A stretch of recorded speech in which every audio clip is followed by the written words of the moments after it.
Good afternoon, everyone. This is a 2023 Ford Mustang Mach-E Select rear-wheel drive. It is the least expensive of all of the Ford Mustang Mach-E's that they offer. And today I'm going to review this car to try to figure out if the base model is worth your attention. We are going to look at the styling and try to decide if it is indeed a real Mustang. We will talk about the battery pack, the range, the horsepower, all that fun stuff. We'll measure out the cargo space, we'll have a look at the passenger room, and I'll show you the features that you get on the least expensive Mustang Mach-E. And as always, if some of that sounds interesting and some of it sounds boring, check the description below for timestamps. So let's start by talking about the styling and try to decide once and for all, is this a real Mustang? Because that was kind of a controversy when it came out. And my answer to that question as a former Mustang owner is, yes, of course it's a real Mustang. Look, it has the logo right there. And at night when you unlock it, it even projects the little logo down on the ground. How could it not be a Mustang? Look, let's get this straight. The concept of a Ford Mustang is not some sacred biblical text passed down from on high. It started off in the mid-60s as a pretty affordable little 2+2 coupe that was fun to drive.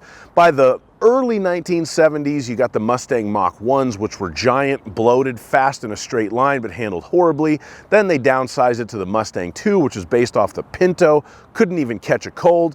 And then when they brought it sort of back to glory in the 80s with the Fox Body Vanilla Ice Mustangs, even then, you could order it with an asthmatic, naturally aspirated four-cylinder that put less than 100 horsepower to the ground. So in my mind, yeah, this thing's a Mustang. It looks cool. It's pretty quick. I mean, this base model's not the fastest thing in the world, but base model Mustangs, quite frankly, never have been. And you know what? Ford can call whatever they want a Mustang, and personally, as a former Mustang owner, I don't have a problem with it. I think the car does look good. I like the Mustang-inspired taillights.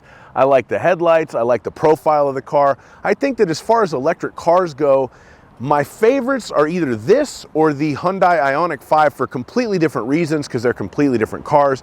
But my personal take is I really like the styling. I don't have a problem with Ford calling it a Mustang. It is what it is. It's cool, it works, and you know what? If they sell enough of these things to make enough money that they keep building naturally aspirated V8 Mustang coupes, well then, we're all better off for it. So now let's talk about the electric drivetrain on this Ford Mustang Mach-E Select. This particular Mach-E Select is a rear-wheel drive model. It is a base of the base.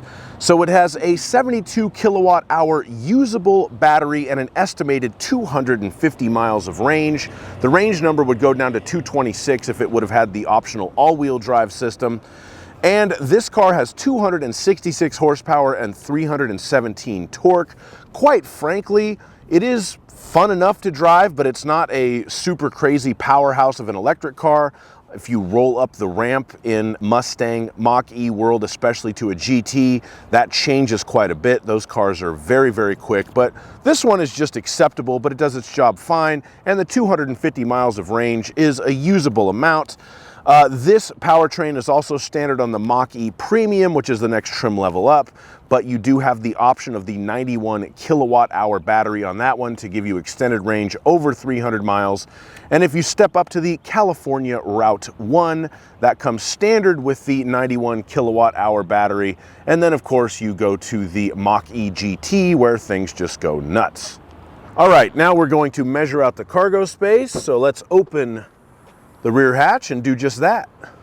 The maximum length of the cargo area from the rear of the cargo area to the bottom of the back seat with the back seat up is 2 feet and 10 inches. The maximum width at the rear of the cargo area, 3 feet 9 inches. You also have these little kind of built-in cubby holes. They're not that big, but they could be useful for holding small items that you keep in there, keep them from rolling around.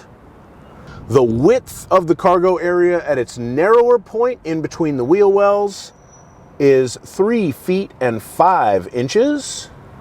The maximum height of the cargo area, kind of right at the opening to the bottom, is 2 feet and 5 inches. And it should be noted that underneath here, there's a little bit of storage space, but if you want, you can put the cargo floor up a level higher. you would lose a couple inches of cargo space, or interior height, I should say, of the cargo area that way. Now let's measure it out just for fun. Maximum height of the cargo area with the cargo floor at its higher position, 2 feet and 2 inches, so you lose 3 inches of cargo space when you make that change. And the length of the cargo area with the back seat folded flat is approximately 5 feet and 5 inches. I say approximately because that is the measurement to the back of that front seat. So if you move that front seat forward or back, that could change a little bit, but it's at kind of a mid position right now. So we will call that 5 feet and 5 inches. And if you need to lift something into the back of your Ford Mustang Mach-E, you will need to lift it 2 feet and 7 inches off the ground. And just for fun, let's go measure out the frunk. Okay, so here is the frunk. This is kind of an odd-shaped thing to measure, but I will do my best.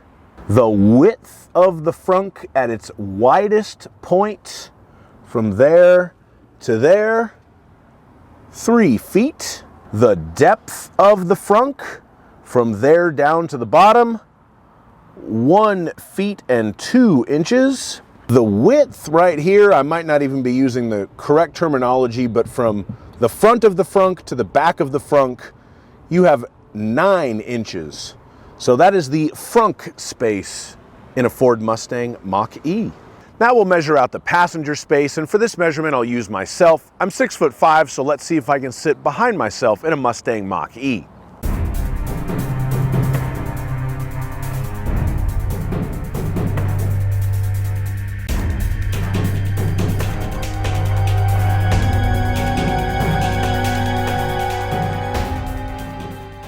Okay, so as we can see, I can get in the front. I have enough knee room, I have enough headroom, sitting upright, but I am comfortable there. And then, don't mind that, that's air conditioning, water, not a round of public urination.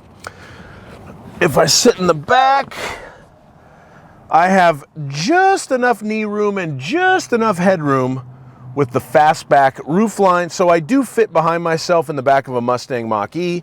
And even on the Select package, I have air conditioning vents in the back and also 1 USB-A and 1 USB-C charging port. So decent equipment, decent room, totally flat floor for the backseat passengers since the batteries are under the car. Very good room in the old Mustang Mach-E. Now we're going to move on to the interior of the Ford Mustang Mach-E Select and see what features we get on a base model Mach-E. The first thing you notice when you get in the inside of this car is you do get a very nice looking 15.5-inch touchscreen, very Tesla-esque. It has one giant knob at the bottom to control volume, and you can hit a little button or little place on the screen to make it control the fan. I like the touchscreen a lot. It's very responsive. Apple CarPlay and Android Auto are included, and they are wireless, which is a nice touch as well. So you do get the cool touchscreen even on the base model. You don't have to pay extra for that. Another nice thing to get on the base model is the surround view camera. That comes included as well. That's a nice touch to see. Automatic windshield wipers, ditto there. I'm a big fan of automatic wipers, and those are not optional on the Mustang. They give you to them for free, even on the Select package, so that is good. You do get a power driver's seat. It's not heated, but it is covered in some classy looking fake leather with some very nice contrasted stitching on there. That is a nice touch. You also have HomeLink built in, so you can program in garage door openers or gate openers. And the interior storage is very nice. You have a little sort of small basket-like contraption just below the giant touchscreen, and then you have another storage area below that that you could potentially put a small bag or purse, very small purse, but small bag, let's say. And then in the center console, you have some storage there as well, with a little door to cover it up if you want to.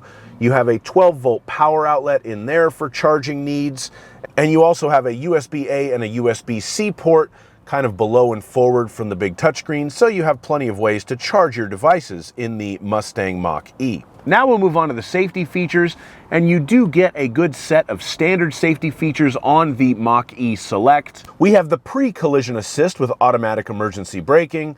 That is the emergency braking that is becoming very common on new cars, and it's standard on this one. You do have the blind spot monitoring system with rear cross traffic alert. That's standard as well. It's always nice to see that standard on a base model. You have the lane keeping system with blind spot assist and the lane keeping system with road edge assist. So the car will help you keep it in its lane as you're driving.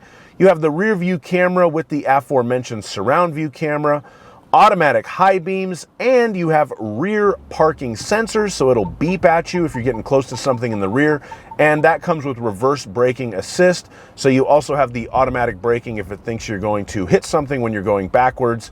So those are all very nice standard safety features to see on an entry-level car, even one at this price point. Kudos to Ford for putting all those features in here. Thank you so much for watching my review of this Ford Mustang Mach-E. I hope you enjoyed it. If you did, please like my video, subscribe to my channel, leave me a comment telling me how great I am, and have a fantastic day. Bye-bye.